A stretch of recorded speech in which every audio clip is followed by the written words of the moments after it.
referencias y bueno, tuvimos la oportunidad de que nos ayudara Martín Cañas, aquí presente también, para la conexión con ella. Es profesora asociada y directora del Centro de Pensamiento, Medicamentos, Información y Poder de la Universidad Nacional de Colombia.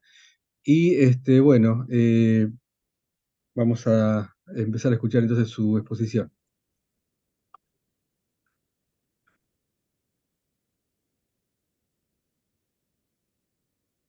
Tenés que activar el micrófono. Ahí, quiero verificar que me escuchan bien. Estoy como en un sitio con un poco de viento y mal audio, pero quisiera verificar que todos escuchan. ¿Ah? Yo creo que sí que está escuchando bien. Sí, sí, se escucha bien. Vale, pues primero agradecer muchísimo esta invitación, en especial a quien hizo este contacto para acompañarlos, a Martín Cañas y por supuesto a Lames, para hablar de un tema que, pues, que siempre va a estar en la agenda pública, sobre todo en la agenda internacional, pero que toma muy poca importancia, o por lo menos en términos prácticos, toma muy poca importancia en las decisiones y en las discusiones que se dan en las políticas públicas en salud en América Latina. Yo esto quisiera resaltarlo porque siento que si bien hay una claridad de los abusos de la propiedad intelectual y del absurdo del monopolio del conocimiento frente a bienes que son esenciales para la atención en salud. Cuando se trata de estar en las discusiones en las que se toman las decisiones en esta materia, casi siempre los países del sur, eh, en particular América Latina, los países más eh, dinámicos en su momento, como Argentina, Brasil, Ecuador, en su momento Colombia, han perdido el protagonismo en esos escenarios y en el orden global, que tampoco cambió mucho con pandemia, siguen siendo los países ricos, en especial los países que tienen una industria farmacéutica muy fuerte que modula, que modela además el régimen global de propiedad intelectual, los que terminan tomando la delantera. Algunos países han jugado un rol interesante: Sudáfrica, eh, India, China, eh, pero al final quienes terminan tomando las decisiones a veces ni siquiera son los países en términos de gobierno, sino las grandes corporaciones o las firmas de abogados expertos en propiedad intelectual quienes han determinado este régimen armonizado de propiedad intelectual que nos tiene en jaque. Y antes de poner algunas diapositivas que preparamos en conjunto con José Daniel Regifo, que está conectado por acá, y Luisa María Mendieta, dos investigadores que hacen parte del Centro de Pensamiento y que son en realidad los abogados que trabajan estos temas en la Universidad Nacional, en el Centro de Pensamiento, Medicamentos, Información y Poder, quise leer algunos apartados de un artículo que se publicó en Le Monde Diplomatique en español en abril de 2021, y que yo escribí cuando estábamos en el momento, en uno de los momentos más críticos de pandemia, cuando ya teníamos vacunas, pero nos encontrábamos en esa encrucijada que terminó siendo tan agresiva para los países pobres, y era cómo se iban a distribuir esas vacunas. El artículo de Le Monde Diplomatique se tituló El apartheid de las vacunas, callar o actuar. Y quiero leer algunos apartados porque en ese momento, cuando yo lo escribí, cuando cité a Ignacio Ramonet en un texto muy interesante, también muy motivador. Claudia, Sí, Claudia, se está escuchando por momentos medio bajo. Al principio se escuchó bien y después se está bajando un poquito. No sé si tienes que acercarte un poco más al micrófono. voy a estar aquí pegadita al micrófono a ver si escuchan. Entonces les decía que este artículo hacía una remembranza a un artículo que publicó Ignacio Ramonet también al inicio de la pandemia. Entonces, decía así, la pandemia propiciada por el COVID-19 desnudó una vez más las contradicciones y límites de un sistema social que privilegia el negocio sobre la salud, la ganancia sobre la vida, con comportamientos extremos como los de Colombia y Ecuador, negados a la suspensión temporal del acuerdo de derechos de propiedad intelectual relacionados con el comercio. En febrero de 2020, Ignacio Ramonet escribió un texto sobre el enigma, la perplejidad, el miedo y el sufrimiento que ocasionaba la pandemia.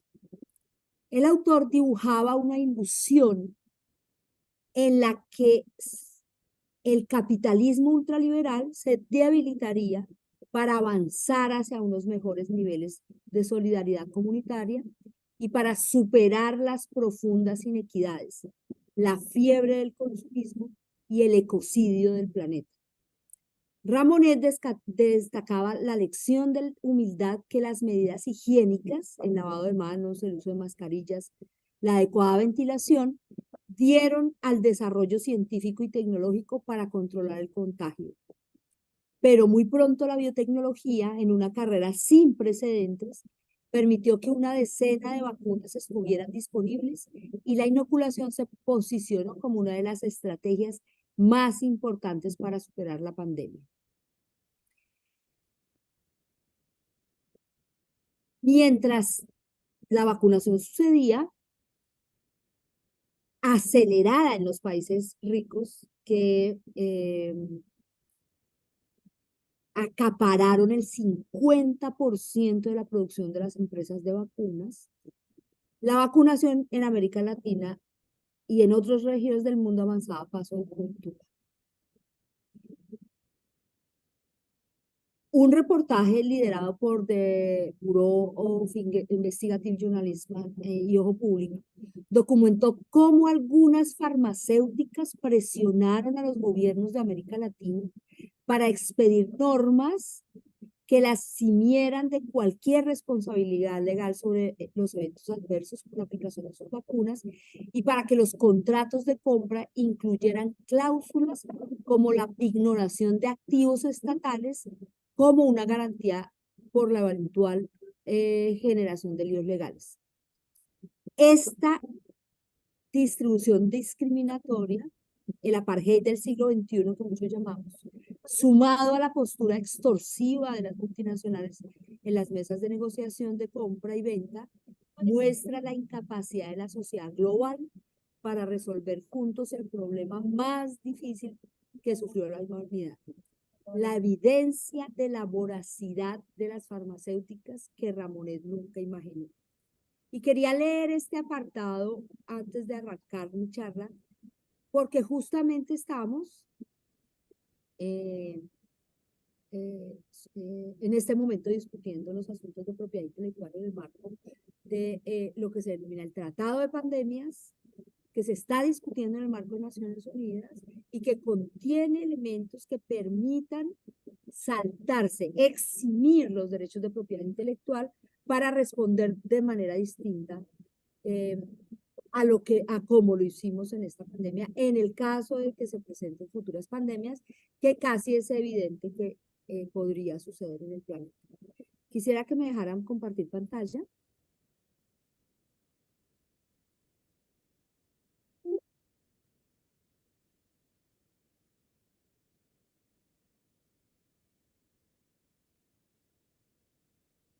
Dame 2 segunditos que lo veo. Am, permitir.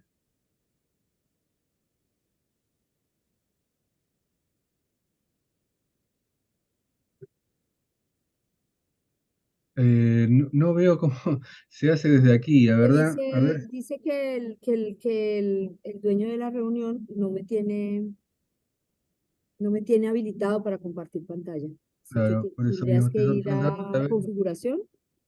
Sí, por eso estoy buscando. A ver.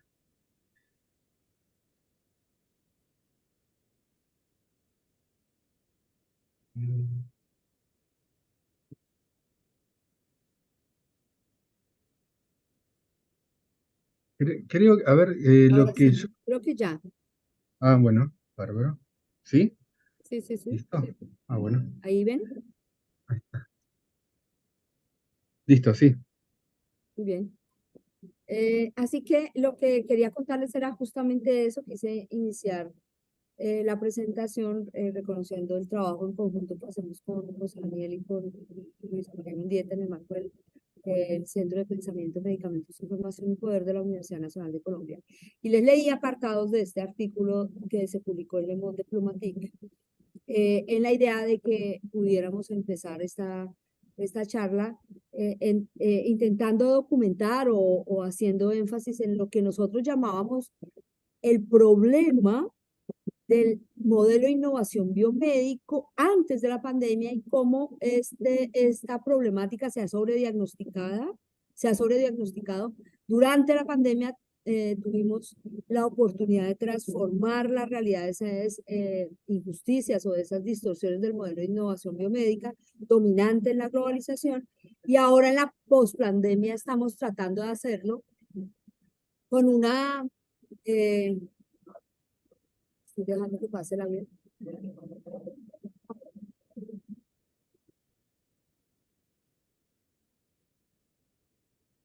Un sobrediagnóstico que en términos de problemática te muestra una carga acumulada de problemas que no hemos podido resolver en el marco de la motivación de la innovación biomédica y de cómo el modelo con el que premiamos esa innovación, que son las patentes y los monopolios, tampoco ha podido resolverlo. Y quisiera hablar un poco de las soluciones y sus laberintos, sobre todo porque hemos discutido mucho el tema de la soberanía sanitaria ahora, después de todo lo que vivimos en la pandemia, cómo el régimen global al final terminó siendo inoperante, incluso la Organización Mundial de la Salud, del Comercio, perdón, la Organización Mundial de la Salud presionando, mientras la Mundial del Comercio enredó la decisión de suspender las patentes durante la pandemia, sigue siendo un modelo inoperante y nos encontramos hoy ante una propuesta de un tratado global que no se discute en el marco solamente de la Organización Mundial del Comercio, sino también de la Mundial de la Salud, con la diferencia de que en el caso de la Organización Mundial de la Salud, los acuerdos y las decisiones no son vinculantes. Así que esta es la agenda que quiero llevar. La problemática, la discusión de la problemática, el diagnóstico de los problemas del modelo de innovación biomédico lo hemos escrito en varios textos que se publicaron en los últimos 5 años por la Universidad Nacional de Colombia con nuestra participación. 3 de ellos los dejo aquí. Uno que se denominó Un cambio de rumbo y que tiene un capítulo específico sobre los temas del modelo de innovación y cómo una mirada, una aproximación de construcción de bienes comunes globales tendría que instalarse para poder resolver esta problemática. Produjimos un documento que se llama Convergencia por Colombia, que era más bien la agenda de transformación social que se dio en Colombia y que dio origen a la elección del primer gobierno de izquierda en 200 años de historia republicana en Colombia, en el que se incorporaban elementos asociados a la discusión, a la configuración de una agenda de salud que incluía este tema de acceso a medicamentos y la importancia de establecer una agenda diplomática global, porque esto no se discute, o por lo menos no está determinado por las decisiones locales y por el modelo de innovación, de globalización que los países que son parte de la Organización Mundial del Comercio establecieron. Así que es insuficiente discutirlo en el marco de las reformas locales. Sin embargo, la perspectiva de una soberanía sanitaria pudiera dar posibilidades para que localmente se transforme. Y finalmente, un documento, un libro que se produjo a raíz de una cátedra nacional que se denominó Verdades Incómodas de la Salud Pública Global y que trató justamente todos los temas asociados a las distorsiones que se han dado en materia de medicamentos, uso racional de medicamentos y acceso, y gran parte de lo cual vamos a presentar hoy. De hecho, estos capítulos, la primera parte de este libro, es gran parte de la presentación que quiero hacer ahora. Quisiera centrarme en lo que hemos denominado la problemática del modelo de innovación biomédica, que está hiperdescrito, que está hiperdiagnosticado y que consideramos nosotros deberíamos tenerlo siempre a la mano para poder establecer las prescripciones. La mejor forma de hacerlo. A ver, tú velo, y además muestra como anexo. Hay un micrófono abierto. Perdón, sí, estoy tratando de ubicarlo, pero no lo encontré.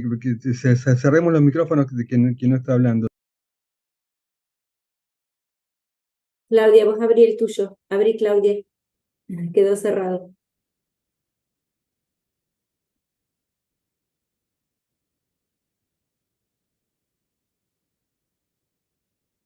Ahora, Ahí está. bien.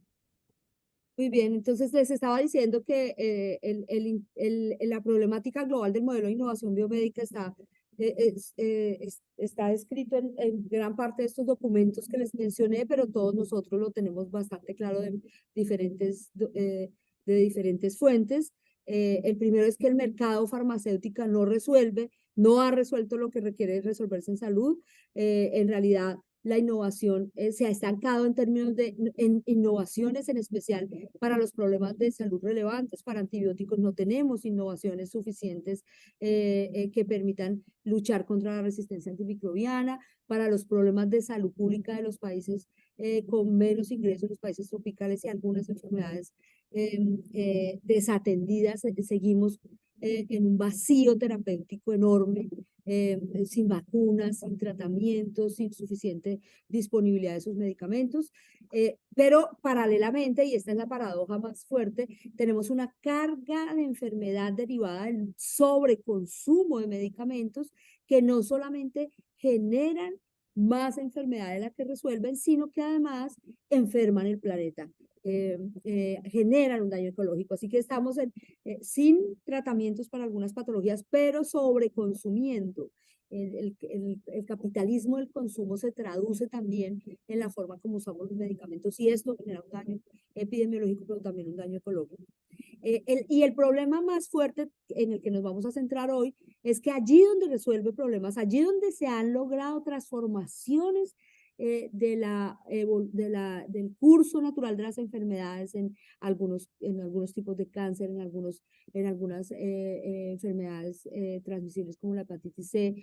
Allí donde lo logra, lo hace a unos precios completamente prohibitivos, tan prohibitivos que están generando enfermedad financiera sobre los sistemas de salud debido a los monopolios a las patentes y en algunos casos medicamentos esenciales fuera de patente, ya libres de cualquier monopolio, se desabastecen local y globalmente por la falta de interés en su producción. Así que estamos en medio de un poco una serie de problemas que son paradójicos y que son en alguna medida dos caras de la misma moneda. Y finalmente tenemos una pobre producción de esos medicamentos esenciales, así que esta es la carga acumulada que el modelo de innovación biomédica nos ha dejado. Y el asunto es que cuando estuvimos en la pandemia dijimos, todo el planeta dijimos, aquí algo está fallando, deberíamos pensar en entender distinto la forma en cómo nos organizamos para premiar la innovación y para generar el aprovisionamiento, la distribución de medicamentos en los países, pero también a nivel planetario, en una perspectiva que no fuera nacionalista, pero sobre todo reconociera la diversidad de las regiones y lograra unos niveles de solidaridad mayores. Sin embargo, esta lista de problemas hace parte de un diagnóstico que se hizo del manejo de la pandemia publicado en una de las revistas más importantes, por lo menos en el referente de las revistas biomédicas, establecieron que la inequidad en la mortalidad, en los daños sociales, económicos, en los daños incluso del bienestar de las poblaciones en términos de salud mental, de tranquilidad, de vida decente y el acceso a tratamientos y vacunas fue grotesca, y la palabra que se utilizó en esa evaluación fue justamente eso. Las inequidades fueron grotescas cuando hicimos el balance de cómo se atendió la pandemia. Parafraseando un poco lo que leí al inicio de esta presentación del artículo de Le Monde Diplomatique que se publicó a raíz del texto de Ramonet, la verdad es que al final el ecosistema científico sí respondió a la disponibilidad de vacunas pronto para una enfermedad en la que no había posibilidades de tener vacunas. Es cierto también que la comunidad científica global estableció rápidamente mecanismos de colaboración para hacer disponible en algún momento de manera muy rápida, y eso fue lo que desarrolló, el desarrollo de las vacunas, la secuenciación del virus y el intercambio de los patógenos que permitiera al final hacer los desarrollos de vacunas que terminaron posibilitando una vacunación masiva en el planeta.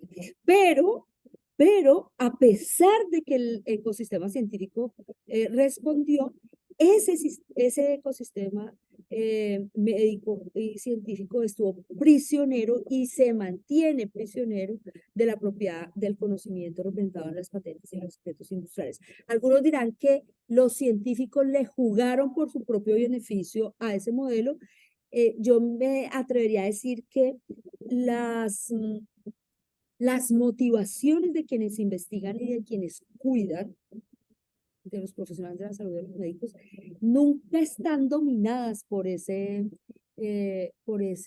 interés de beneficio económico, pero terminan atrapados porque también el prestigio en la comunidad académica y la posibilidad de mantener el desarrollo de sus investigaciones está dominada por esa misma lógica, así que estamos al final, en realidad, prisioneros de un sistema global de propiedad del conocimiento, que es un problema detectado previamente y diagnosticado y explícitamente puesto en el balance de la pandemia del cual estoy hablando.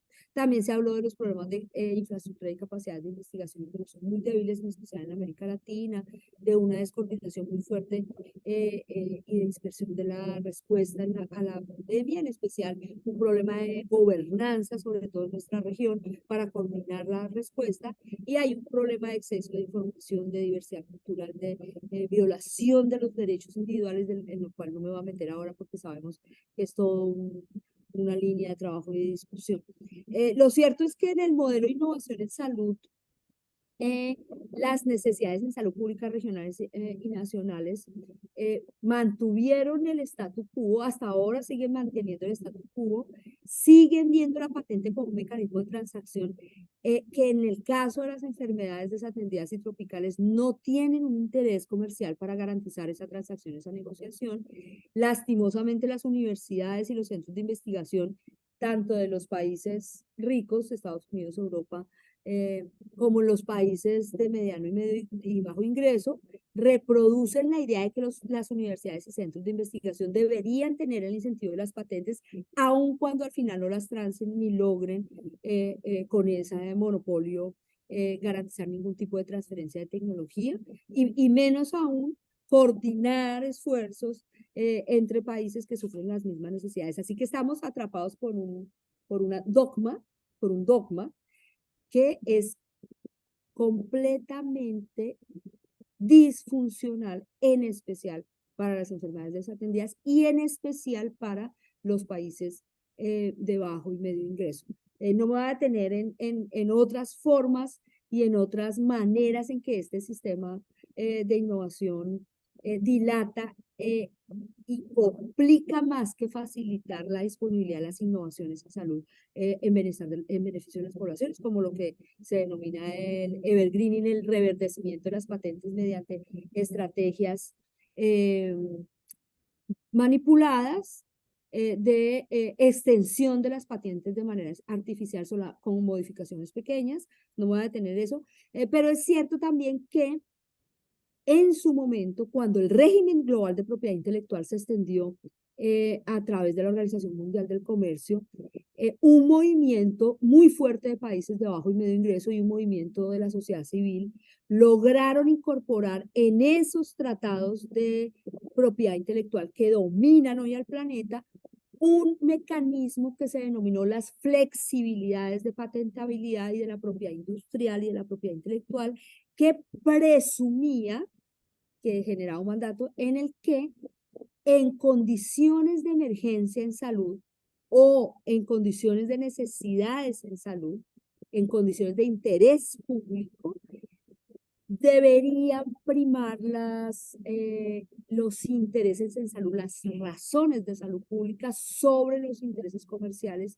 y en ese caso las patentes y los monopolios tendrían que ponerse en beneficio colectivo, con lo cual no tendrían que operar para facilitar la libre circulación de ese conocimiento, la transferencia de tecnología y la instalación de capacidades para que se generara competencia, producción y en principio un mejor acceso a los tratamientos. Esa promesa, que no es una promesa, es un mandato, que se logró en lo que se conoce como la Declaración de Doha, que incorporó esas flexibilidades, un mandato global en el que se primaban las condiciones de interés público frente a los intereses comerciales, tampoco se hizo posible en pandemia.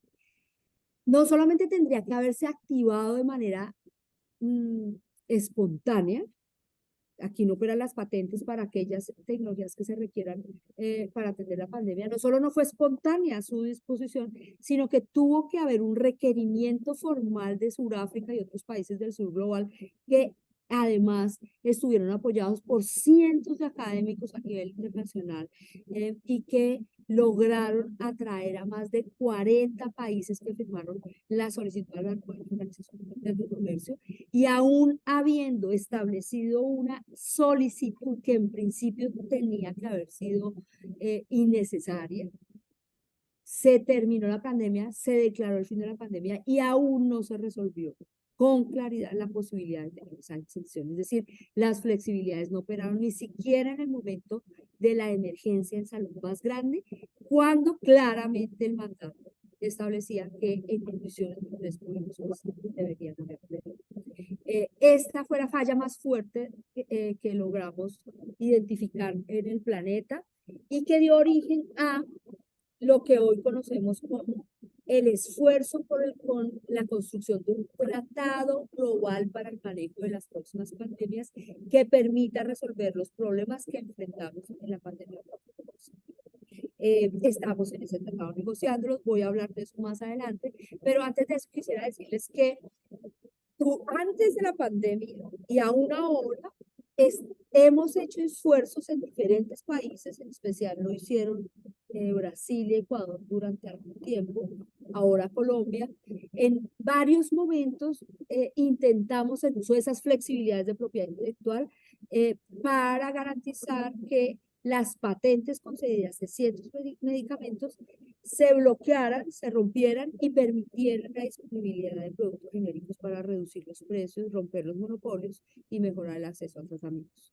Nosotros tenemos 4 casos de solicitud de licencias obligatorias que no han sido suficientemente exitosas, han tomado unos tiempos extremos y larguísimos, lo cual muestra cómo el régimen, aún teniendo establecidas exenciones o flexibilidades, establece barreras administrativas gigantescas para garantizar el derecho a la salud.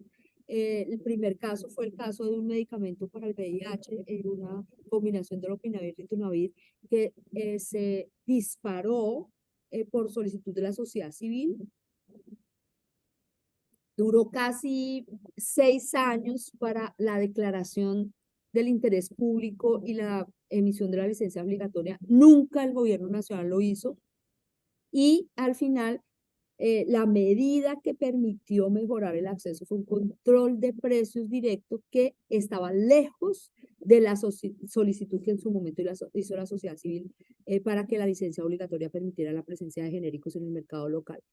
Después hubo una solicitud muy famosa, la solicitud de romper la patente del Glivec de Novartis, del imatinib, que es un medicamento que se usa para un tipo de leucemia, que se incorporó en la lista de medicamentos esenciales de la OMS, y Colombia estaba haciendo un gasto excesivo para garantizar su cobertura desde el sistema de salud.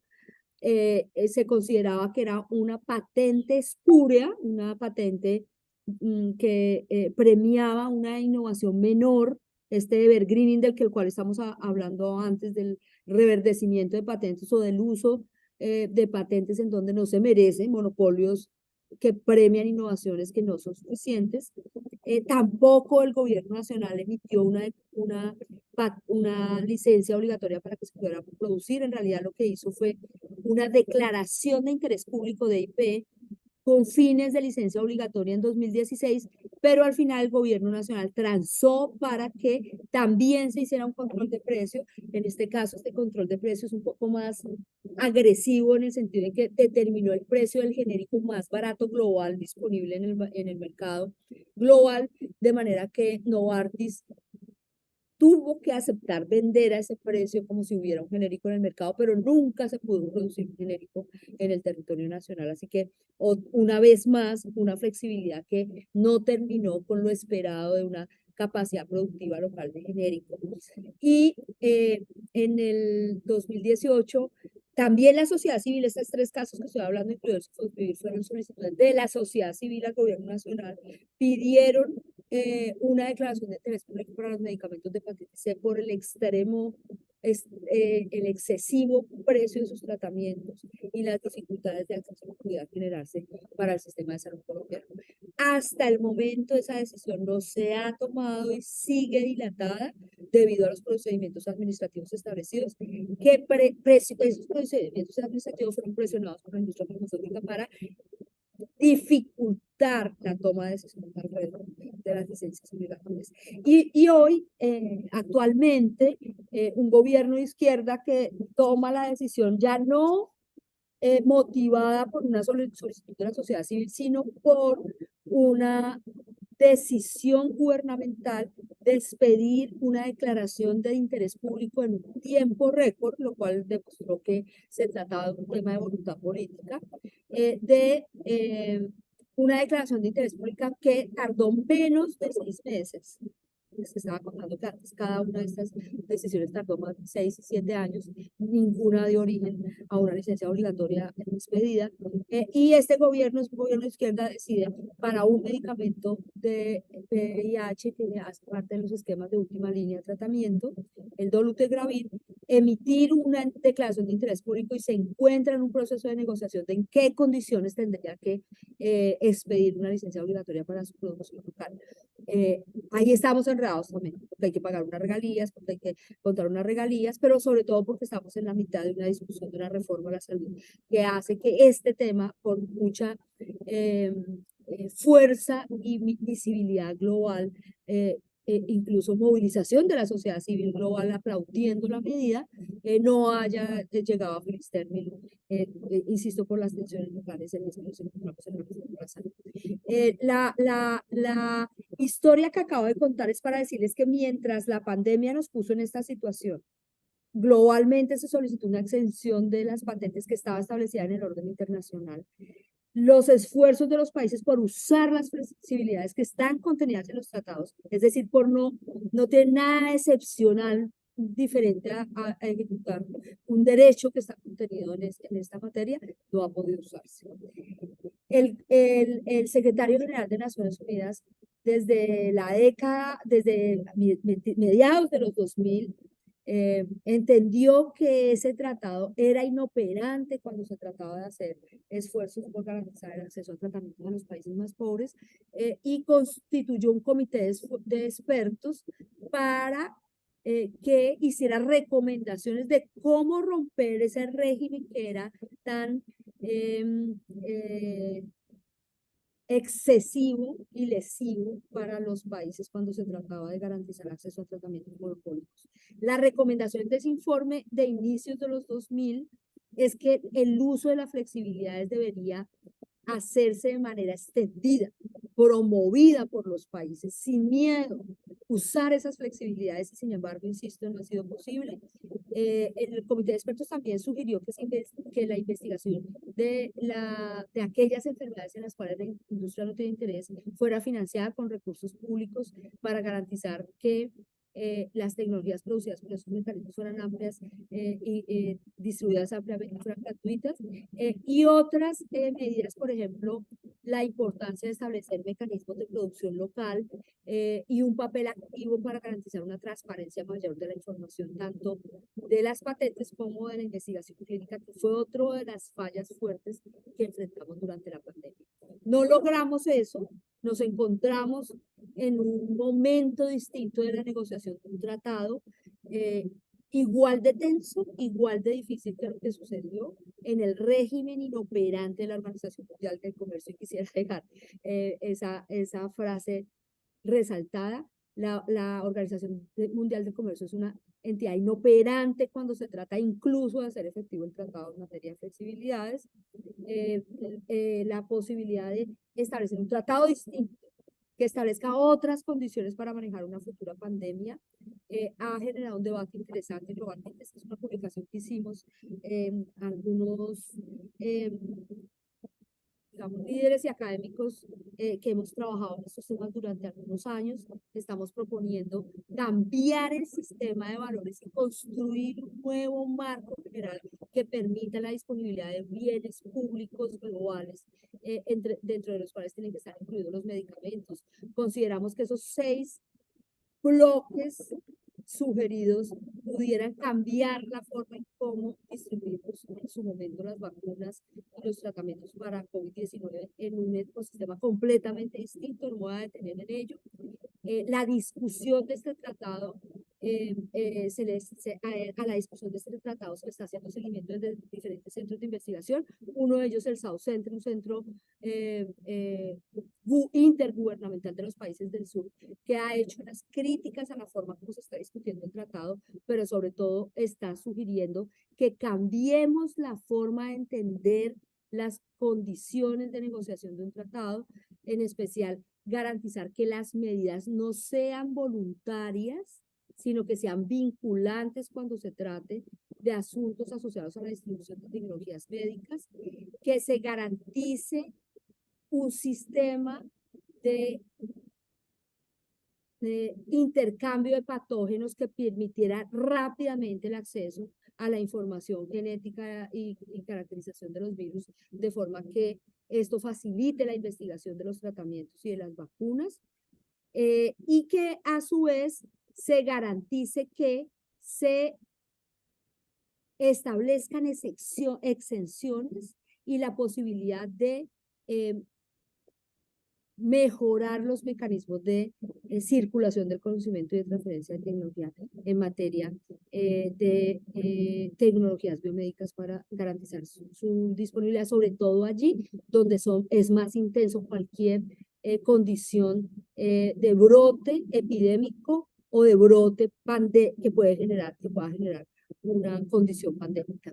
Esta es la historia de los tiempos de la negociación del tratado para el manejo de futuras pandemias. Empezó en febrero, hemos tenido una versión del borrador en mayo. En octubre se circuló una tercera versión y estamos esperando que próximamente se libere una nueva versión de ese documento y que pueda ser discutido ampliamente para que en la Asamblea de mayo de la Asamblea Mundial de la Salud se vuelva a discutir una versión de este documento que ojalá resuelva o ayude a resolver o permita avanzar en la solución de los problemas que ya he dicho están sobrediagnosticados, están sobredescritos y que tendrían que ser superados en una forma distinta, en una gobernanza distinta, en una manera distinta de atender cualquier otra pandemia.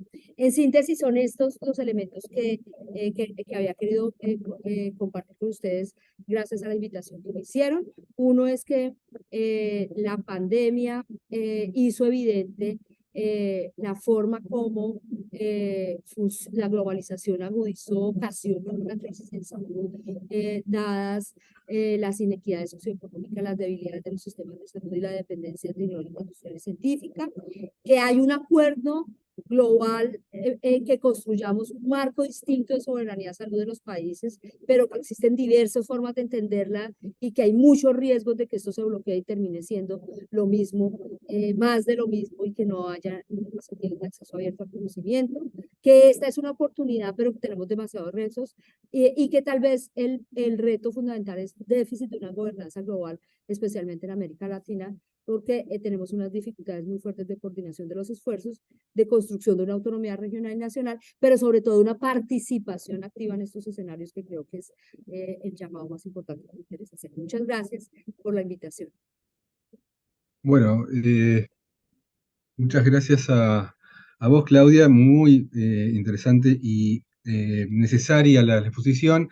Solamente, en todo caso, quería mencionar un par de cositas en relación con esto. Me pareció muy, muy importante la primera parte, cuando decías esta cuestión de que cómo hubo, por un lado, eh, ¿cómo decirlo? La sobrevalorización de la medida, de la necesidad de la vacuna, cuando había toda una serie de medidas que al principio se empezaron a utilizar y se descartaron rápidamente, apostando solamente a la cuestión de la vacuna, y cómo también se pasó de la investigación colaborativa a la cesión absoluta de la iniciativa a la industria farmacéutica y a la cuestión de las patentes y todo lo que después se determinó, y la inequidad absoluta en el acceso en ese sentido. Pero además de eso, una mención importante que creo que hace también a la consideración de la Asociación Latinoamericana de Medicina Social,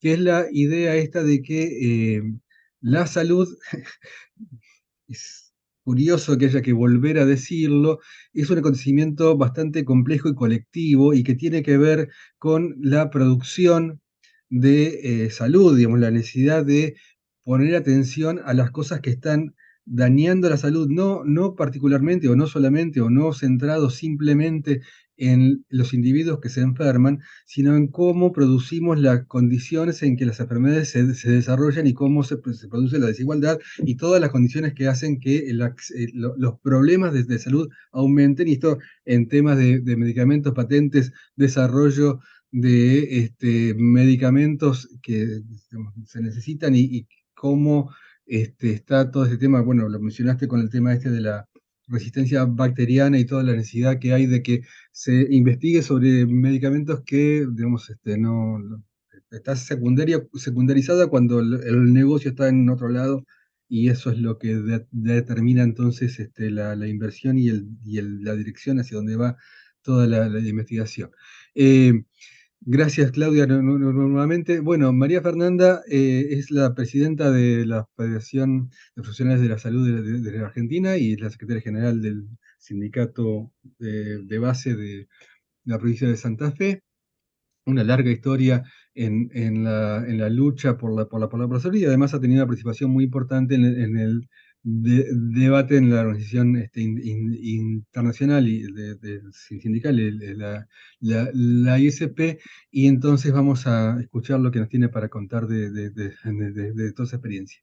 Dale, María Fernanda. Gracias, Gonzalo. Gracias por la invitación. Y yo me voy a centrar básicamente en algunas cuestiones del tratado de pandemia, que algo introdujo Claudia. La experiencia que nos ha dado el COVID-19, la pandemia que atravesamos, dejó en evidencia la necesidad de reconstruir mejor y de evitar cometer los mismos errores que se vieron en la respuesta global de la pandemia de COVID-19. En esa dirección, o no, de subsanar errores, se está negociando un posible tratado sobre pandemias futuras en la Organización Mundial de la Salud, que establecería, yo hablo en potencial, porque vamos a ver si va a resultar beneficioso o no, establecería normas y estándares potencialmente jurídicamente vinculantes destinados a reforzar la preparación y las respuestas antipandemia. A ver, espera que a mí se me abrió, se me abrió algo que no sabía qué era. no podemos dejar nosotros desde Argentina de marcar la nueva situación política que tenemos y el cambio en las políticas que vamos a atravesar. Ya de por sí sabemos que el Ministerio de Salud se va a degradar a Secretaría de Salud y las implicancias que eso tiene en presupuesto, en la promoción, la prevención y el tratamiento también, en la mirada de la salud integral, de la salud como derecho humano, y suponemos que se van a profundizar las políticas pro mercado, las políticas que van en contra de lo que estamos defendiendo casualmente en las propuestas que hacemos para el tratado de pandemia para realmente tener un acceso equitativo a los medicamentos, a las vacunas, a cómo encarar una posible próxima pandemia. Este tratado, como dijo Claudia, comenzó con un borrador cero hace ya un año, que ha tenido modificaciones en el transcurso del año, la última en octubre, ya estamos con el borrador 5, el borrador 6. La idea es poder llegar a un texto final en mayo de 2024, y en ese sentido es crucial que la posición de los trabajadores, y ese es mi ámbito de representación, esté reflejada en este instrumento. Hemos estado en la primera línea en la lucha contra la COVID, y eso nos da una perspectiva inestimable de cómo, con todo lo aprendido y experimentado y vivido, podemos hacer aportes. La realidad es que no hay representación de los trabajadores en la discusión de este tratado. No estamos directamente haciendo nuestros aportes y los debates, sino que son los gobiernos y otros actores corporativos, financiadores de la Organización Mundial de la Salud, quienes participan directamente en las propuestas y en los intercambios del tratado de pandemia. Nosotros hemos estado trabajando y construyendo una agenda frente a estos borradores y a estos documentos que están circulando del tratado de pandemia. Estas propuestas son construidas en base a consensos con los sindicatos de salud de la Internacional de Servicios Públicos, que es nuestra central mundial, y allí FESPROSA hizo propuestas en base a la realidad de los trabajadores y trabajadoras, y a lo que nos puso enfrente brutalmente la pandemia, que puso en evidencia que, entre otras cosas, la cobertura universal de salud del Banco Mundial y de la Organización Mundial de la Salud, nacida en el 79, de la mano de la Fundación Rockefeller, o sea, un año después de Alma Ata, evidenció, tomando nombres del sanitarismo como universal, como acceso universal, digamos que confundió y avanzó en estas políticas que están fuertemente metidas, básicamente hablamos de América, en Argentina desde los 90, muy, muy fuertemente en todas las políticas que tratan de llevar adelante el Ministerio de Salud. Tenemos un decreto en Argentina de cobertura universal de salud que no hace más que restringir el acceso a la salud de la población. Es decir, cobertura universal de salud no es sistemas públicos universales, gratuitos, accesibles y de calidad, sino todo lo contrario. Y la pandemia demostró el fracaso de estas políticas. Como decía Claudia, la vacunación mundial y su inequidad, con países que tenían un 80% de vacunación y otros que no llegaban al 5% de la vacunación. Y quedó muy claramente reflejado cómo fue el daño, la magnitud del daño que el capital concentrado hizo a la salud mundial. Nosotros vimos en el borrador 0 que la participación de los trabajadores no existía, la existencia de los trabajadores y de las trabajadoras no existía en este borrador, la protección y la salud de los trabajadores no existía, los derechos laborales que son, y en la pandemia se vio reflejado tan fuertemente lo esenciales que eran, no existían.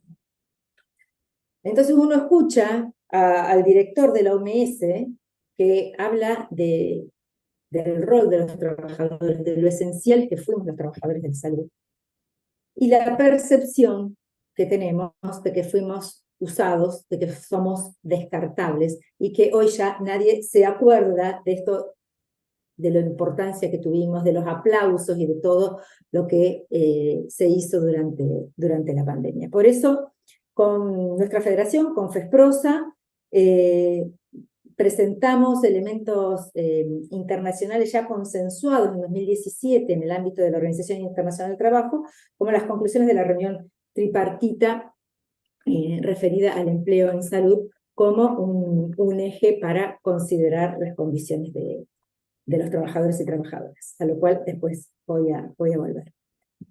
Entonces, decíamos que este instrumento, el tratado de pandemia que se pretende construir, tiene margen para impulsar distintos compromisos vinculantes respecto a los derechos de los trabajadores, de los usuarios, de los gobiernos. Hay puntos que son críticos en el borrador original. Algunos han tenido avances, como la cuestión referida a los trabajadores y trabajadoras, y otros han tenido retrocesos por presión de los gobiernos, básicamente del norte global, del poder económico, del poder, y por presión también de las multinacionales y sus negocios. Y eso no podemos dejar de marcar, ¿no? Hay obstáculos a la propiedad intelectual y con las cadenas de suministro en la asistencia sanitaria. Debería considerarse la posibilidad de un desencadenamiento automático de la suspensión de los derechos de propiedad intelectual para los productos pandémicos, que no estamos hablando solamente de vacunas, sino de todas las tecnologías, de todos los conocimientos, ¿no? Es necesario que se establezca la relación entre el acuerdo y las implicancias para todas las organizaciones internacionales, como la Organización Mundial de Comercio, que todos conocemos cómo jugó respecto a la caída de patentes de las vacunas en la pandemia, que hicimos campañas internacionales muy fuertes para poder avanzar en la caída de patentes. Hubo planteos de muchos países para que se flexibilizaran las patentes, para que cayeran, y de otros tantos que son los poderosos del norte global para que se mantuvieran las patentes, ¿no? Se deberían entender las tecnologías sanitarias como bienes públicos, generando compromisos de inversión por parte de los gobiernos para desarrollarlas y distribuirlas. Nosotros defendemos un compromiso que sea jurídicamente vinculante. No puede quedar al libre albedrío de un país o de otro si queremos avanzar en la equidad, como decía recién, ¿no? Entonces, que sea vinculante la suspensión temporal de los derechos de protección de propiedad intelectual, sobre todos los productos, como dije recién, así como la creación de un mecanismo permanente de activación automática de esta suspensión cuando la situación epidemiológica y de pandemia sea de importancia, ¿no? Y es fundamental evitar las largas negociaciones como las que atravesamos este año en la OMS, que no llevaron absolutamente a ninguna solución positiva para los usuarios de los sistemas de salud, es decir, para la población de todo el mundo, para los trabajadores y para los países que tienen sus condiciones económicas en desarrollo o en subdesarrollo. El borrador cero, estamos hablando ya de un año atrás, hacía referencia a una exención temporal de los derechos de propiedad intelectual para acelerar y ampliar la fabricación de los productos pandémicos, para que pueda horizontalizarse en todos aquellos lugares donde era posible la producción de estos productos.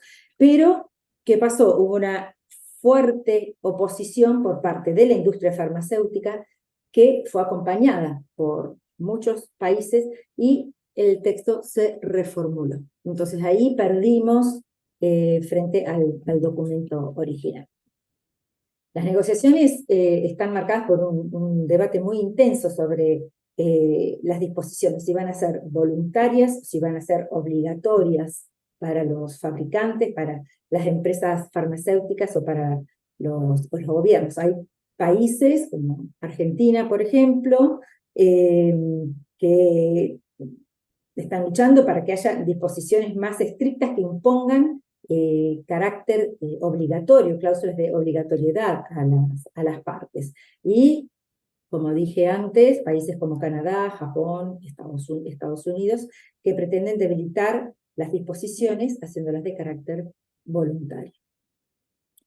El borrador cero también creaba un compromiso vinculante para la suspensión de todas las normas de propiedad intelectual durante las pandemias.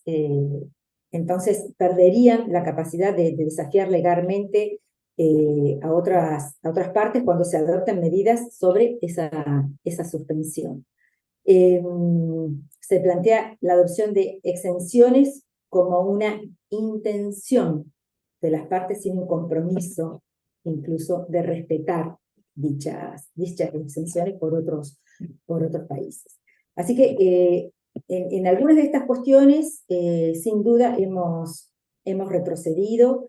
No se están abordando las desigualdades al acceso a los medicamentos, a las vacunas, a todas las tecnologías, y tampoco se están promoviendo mecanismos para poder acceder a estas tecnologías, a estos conocimientos. Sí es importante señalar que hay un apartado opcional prevé exenciones a nivel nacional de las propiedades intelectuales y que limita la capacidad de impugnar esas cuestiones que se puedan resolver a nivel nacional. Bueno, eso es algo que consideramos positivo, por más que es poco con respecto a lo que uno pretende, ¿no? Que se avance a nivel mundial, a nivel global, porque sabemos también las presiones que ejercen la industria farmacéutica y la industria de tecnologías médicas en los países más débiles, por así decirlo. Así que instamos a que se vuelva a una redacción original desde la ISP, con compromisos vinculantes y de activación automática en casos de emergencia, en casos de pandemias a nivel mundial. Después, cuando vamos también a las formas de financiación de la innovación y de la investigación pública, nos encontramos con que el texto contenía una fuerte disposición para proteger la transparencia en la financiación pública, para producir los productos relacionados a la pandemia. Se establecía una obligación para que los fabricantes pudieran recibir dicha financiación, revelaran los precios y las condiciones contractuales de sus producciones, de su venta y de su contratación pública, pero este artículo se eliminó totalmente en el transcurrir de los borradores. Sí se reforzó un artículo que establece requisitos derivadas de las operaciones financieras con financiación pública. ¿Qué nos pasa? Que gran parte de la investigación durante la pandemia se hizo con recursos públicos. Esa investigación la tomó el sector privado de producción de medicamentos, de producción de vacunas, y después hubo patentes desde esos sectores sin poder los gobiernos que financiaron tener cláusulas que los habiliten a disponer de esas medicaciones que tomaron después los sectores privados de producción. Así que eso ha sido un factor que se vio fuertemente durante la pandemia y que en este tratado también está contemplado para tratar de revertir esas situaciones, obviamente con la oposición de estos sectores financieros básicamente, y de poder. Entonces, el futuro instrumento carecería de mecanismos para asignar responsabilidades de forma efectiva a los fabricantes. Como dijo Claudia, ustedes vieron los condicionamientos que hubo con las vacunas en gran parte de los países, inclusive en Argentina, que desde el Congreso de la Nación se habilitaron librarse de responsabilidades a las empresas productoras de vacunas que estaban entrando en los países. Así que bueno, estos son algunos de los puntos realmente complejos que estamos viendo con la producción de tecnologías y de medicamentos, con la financiación, las cadenas de suministro también. Un planteo que hace el borrador cero es compras centralizadas de la OMS, que sea la misma OMS la que después hace una distribución teóricamente más equitativa. Respecto a las cuestiones financieras, el documento inicial también plantea un alivio en los pagos de las deudas de los países que estén en esta situación durante las pandemias, y avanzar en políticas de justicia fiscal.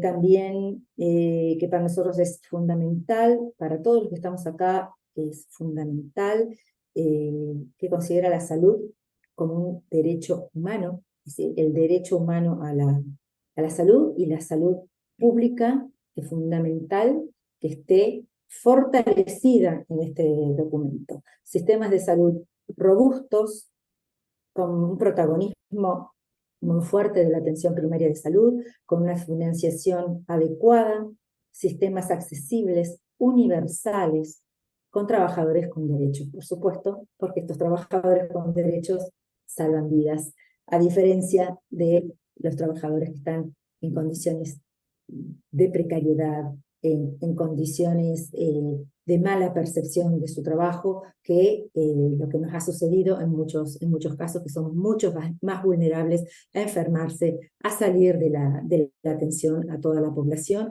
y en muchos casos terminar, como ha pasado con la pandemia, el claro reflejo de cuánto más nos infectamos, cuánto más nos hemos muerto los trabajadores de la salud. Y en este sentido, y ya terminando, vuelvo al comienzo, la necesidad de prestar mucha atención a las condiciones de los trabajadores y trabajadoras. Ya estamos incluidos en el Tratado de Pandemia. Eso fue por un lobby muy fuerte que hicimos desde ISP. Argentina fue el país que propuso la inclusión de los trabajadores y pudo avanzar con eso.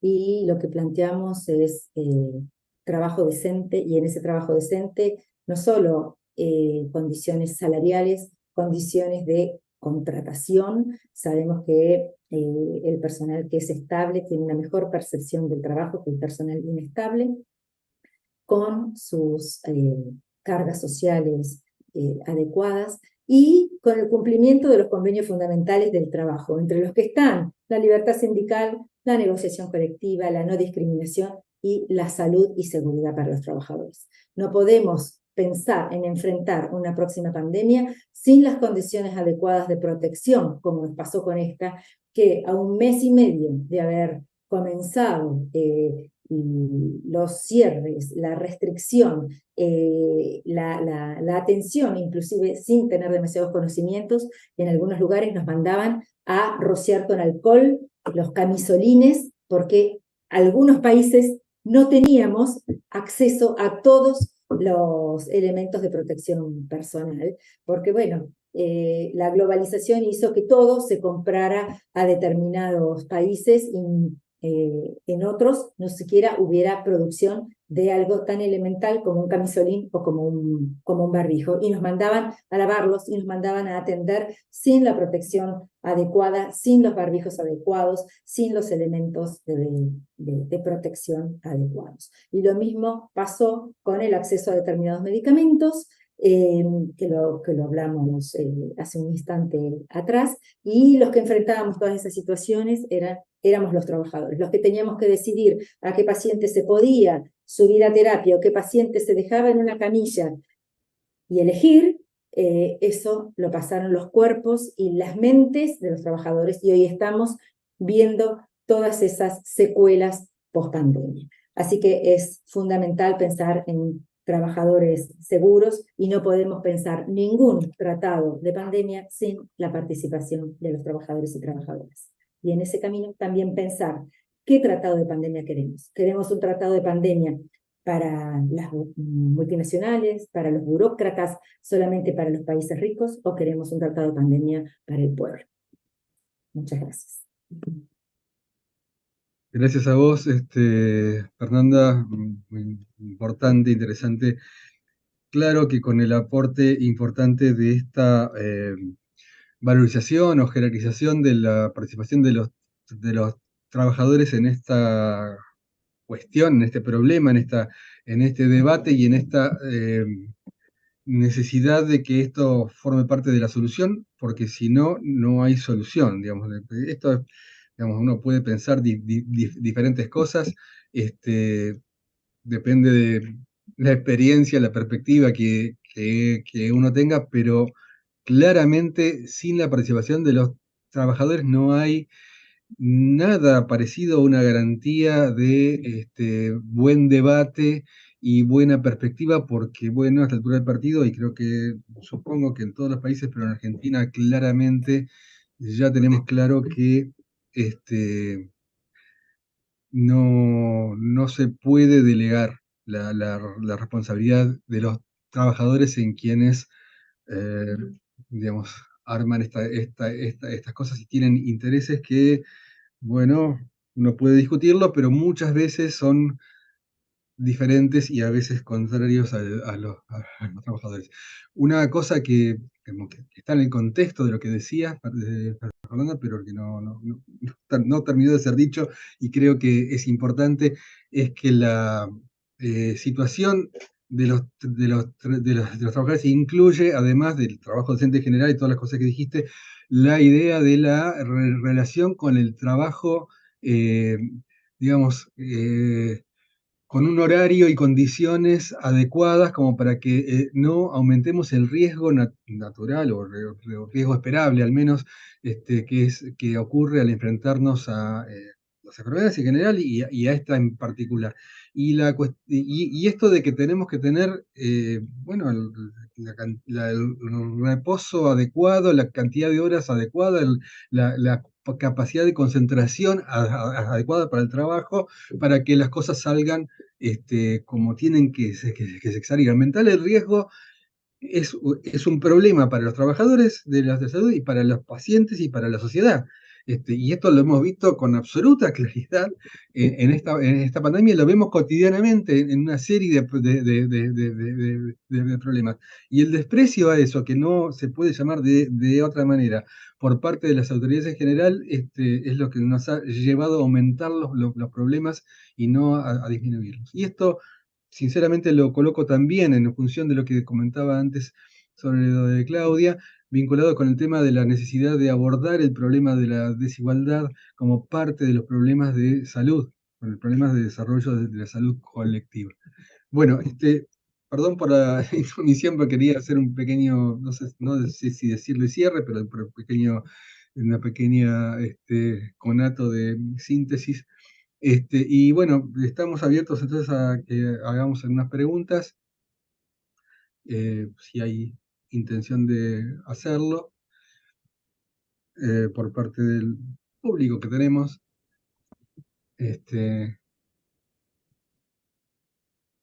Mientras tanto, voy a insistir en la cuestión de que esto sería el primer evento que tenemos pensado de parte de la red.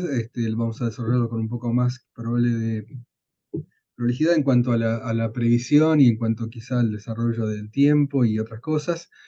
Quizá con alguna otra persona, más de 2 personas me refiero. Vamos a ver qué tipo de debate estamos intentando alentar con esto, en preparación, además de otras, bueno, primero probablemente de los aportes de la red a la Asociación Latinoamericana y a la lucha en general por la salud. Y segundo, para, bueno, justamente las instancias organizativas de la asociación.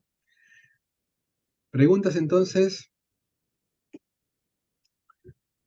Parece que hemos logrado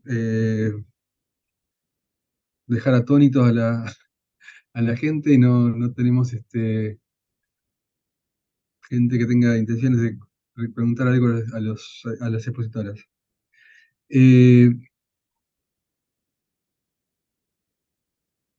Pronto tendremos en todo caso una comunicación con respecto a los próximos eventos. Yo voy a encargarme, bueno, primero esta charla está siendo grabada y está siendo emitida también por YouTube, y la vamos a difundir desde el sitio de la red.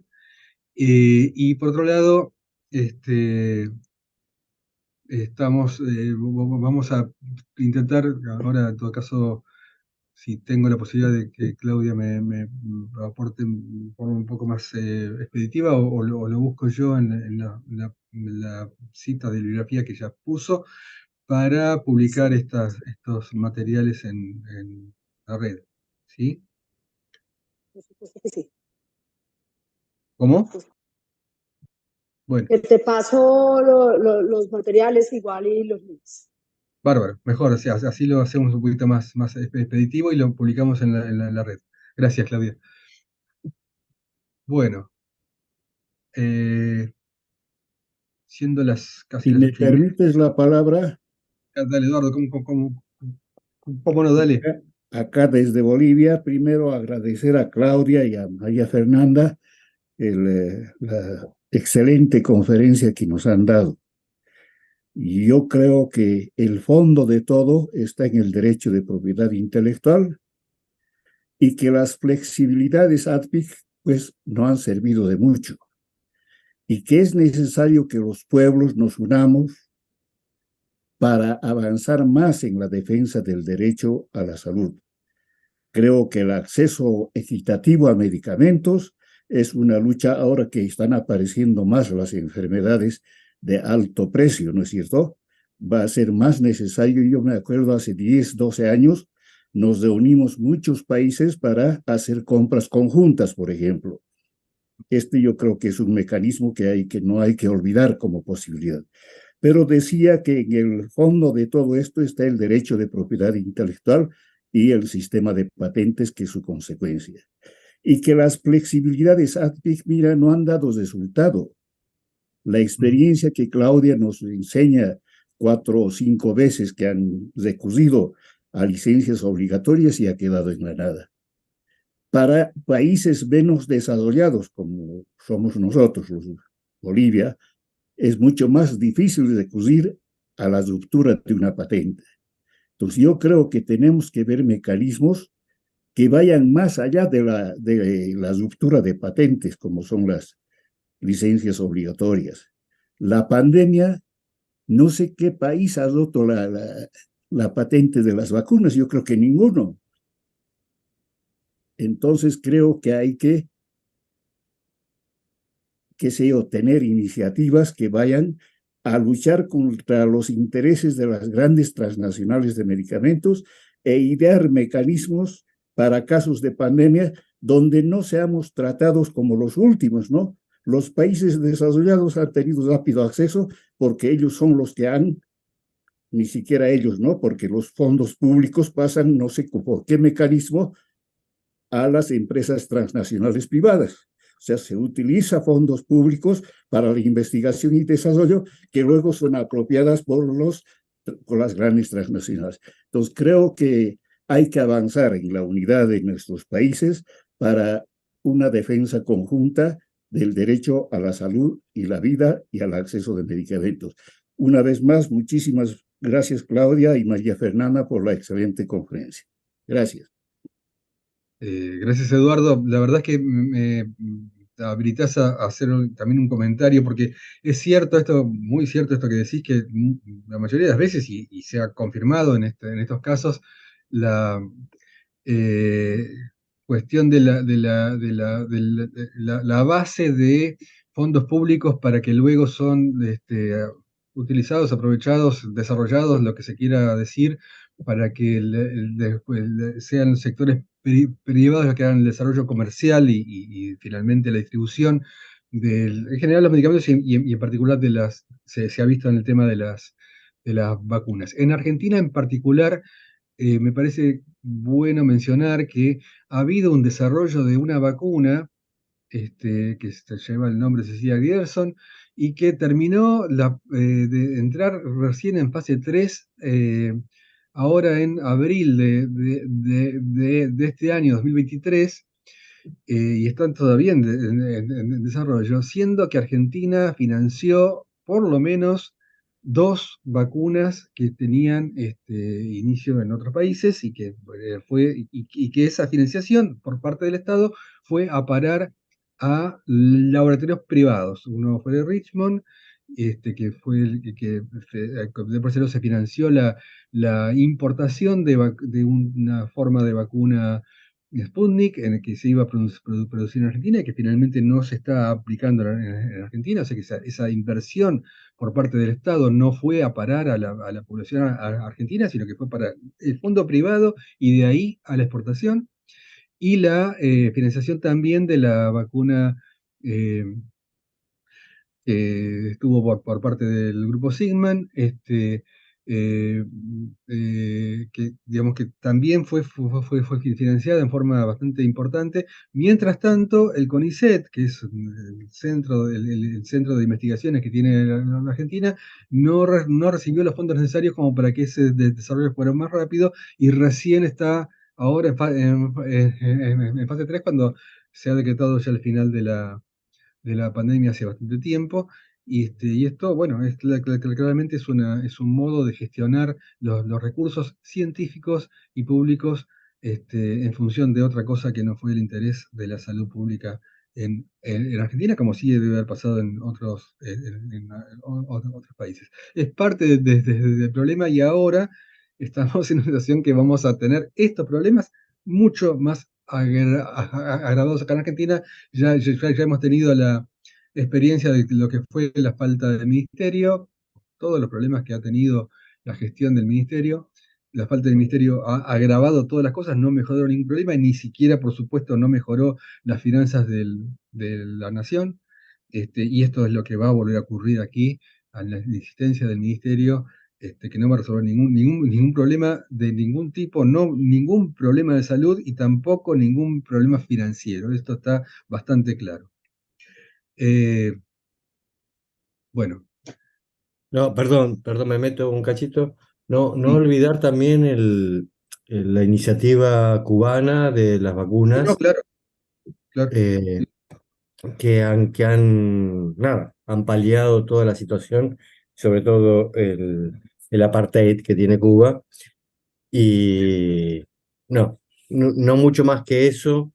Gracias a Claudia, gracias a María Fernanda, unas excelentes exposiciones y bueno, sigamos charlando y conversando sobre esto. Gracias, Martín. Sí, el caso de Cuba es por la positiva, el caso de Argentina es otra cosa. Sí, efectivamente. Bueno, no tenemos más que entonces despedirnos hasta una nueva oportunidad. Muchas gracias a todos los que participaron y a ver, bueno, a ver, Javier Maldonado de Ecuador dice que tiene problemas con el audio y ahí tenemos en el chat una...